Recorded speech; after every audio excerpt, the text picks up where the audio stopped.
ಮಾಡ್ತಿದೀಯ ಒಳಗಡೆ?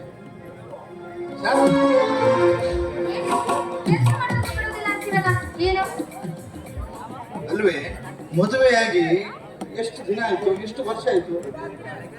ಎಷ್ಟು ವರ್ಷ ಆಯ್ತು? 1 2 3 4 ವರ್ಷ. 4 ವರ್ಷನ? ಸುಮ್ಮನೆ ಅಲ್ಲಿ 4 ಮಕ್ಕಳು ಇರ್ಬೇಕಾಗಿತ್ತಲ್ಲ. ಎಲ್ಲೋ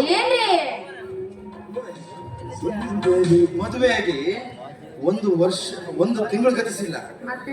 ಈಗಲೇ ನೀನು ಮನೆ ಕೆಲಸದಲ್ಲಿ ತೊಡಗಿಸ್ಕೊಂಡು ಕೂತ್ಕೊಂಡಿದ್ರೆ ನಾನೆಲ್ಲಿ ನಿನ್ನ ಭಾವಚಿತ್ರಕ್ಕೆ ಮುದ್ದು ಮಾಡ್ಲೇನು? ಹೆಂಡತಿಗೆ ಮುತ್ತು ಕೊಟ್ಟು ಮೈ ಮರೆಯುವ ಸಮಯ ಇದೆಲ್ಲ ರೀ. ನಾನು ದೇವಸ್ಥಾನಕ್ಕೆ ಹೋಗ್ಬೇಕು ಅತ್ತೆಯವ್ರು ಹೇಳ್ತಾರೆ ಗೊತ್ತೇ. ನಿನ್ನ ಮನಗೆದ್ದ ಮಹಾದೇವ ನಿನ್ನ ಕಣ್ಮುಂದೆ ಇರುವಾಗ ಆ ದೇವರಿಗೆ ಹೋಗೋಕೆ ಕೈ ಮುಗಿದ್ಯಾ ಅಂತ ಹೇಳ್ತೀಯಲ್ಲ. ಈ ನನ್ನ ಮಹಾದೇವನಿಗೆ ಆರೋಗ್ಯ ಭಾಗ್ಯವನ್ನು ಕೊಟ್ಟು ಕಾಪಾಡು ಅಂತ ಆ ಭಗವಂತನಲ್ಲಿ ಹಣ್ಣು ಕಾಯಿ ಕೊಟ್ಟು ಬರಲಿಕ್ಕೆ ಹೋಗ್ತಿದ್ದೀನಿ.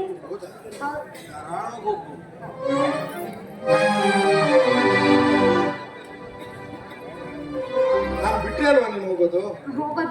ಸದಾ ಮುದ್ದು ಮುಖ ಕಮಲ ದರ್ಶನ ಪಡೆಯುವ ಭಾಗ್ಯ ಆ ಭಗವಂತ ನನಗೆ ದೊರಕಿಸುವಾಗ ಒಂದೇ ಒಂದು ಕ್ಷಣ ಕೂಡ ನಿನ್ನನ್ನು ಬಿಟ್ಟಿರಲು ಸಾಧ್ಯ ಇಲ್ಲ.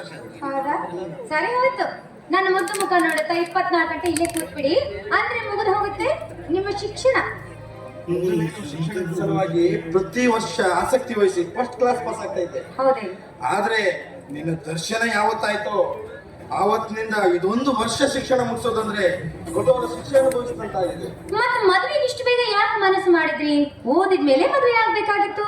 ನಾನೇನಾನು ಮನಸ್ಸು ಮಾಡ್ತಿದ್ರೆ ನಿನ್ನ ಅಣ್ಣನ ಪ್ರಾಣ ಉಳಿತಿರಲಿಲ್ಲ.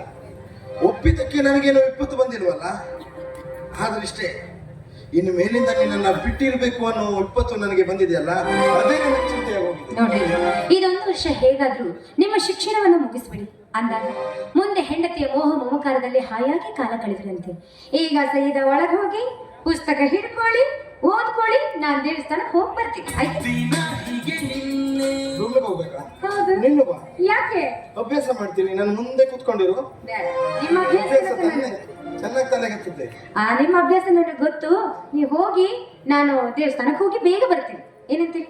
ಅತ್ತೆ ಬಂದ್ರೆ ಬರೀತಾರೆ. ಅಮ್ಮ ಈಗ ಬರಲ್ಲ. ಯಾಕೆ? ನೋಡು, ನಾನು ನಿನ್ನ ಬಿಟ್ಟಿರೋದಿಲ್ಲ. ಹೌದಾ? ಒಂದು ಫಸ್ಟ್ ಕ್ಲಾಸ್ ಒಂದು ಹಾಡು ಹೇಳಿ ನೋಡು. ನನಗೇನು ಬರ್ಬೇಕ್ರಿ ಹಾಡು ಪಾಡು? ಹಾಡಬೇಕು. ಸರಿ, ನಾನು ಹಾಡು ಹೇಳ್ತೀನಿ, ನೀವು ಕೇಳಿಸ್ಕೊಳ್ಳಿ. ಸೋ ಸೋ ಎನ್ನಿರೆ ಸೋಬಾನಿ ಎನ್ನಿರೆ, ಸೋ ಎನ್ನಿರೆ ಸೋಬಾನಿ ಎನ್ನಿರೆ, ಸೋ. ಯಾಕ್ರಿ ಚೆನ್ನಾಗಿಲ್ಲ? ಏನೇ ಇದು? ಚೆನ್ನಾಗಿ ಹಾಡಿದ್ನಲ್ಲ. ಸತ್ತು ಮನೆ ಕೇಳ್ದಂಗೆ ಅನ್ಸ್ತು.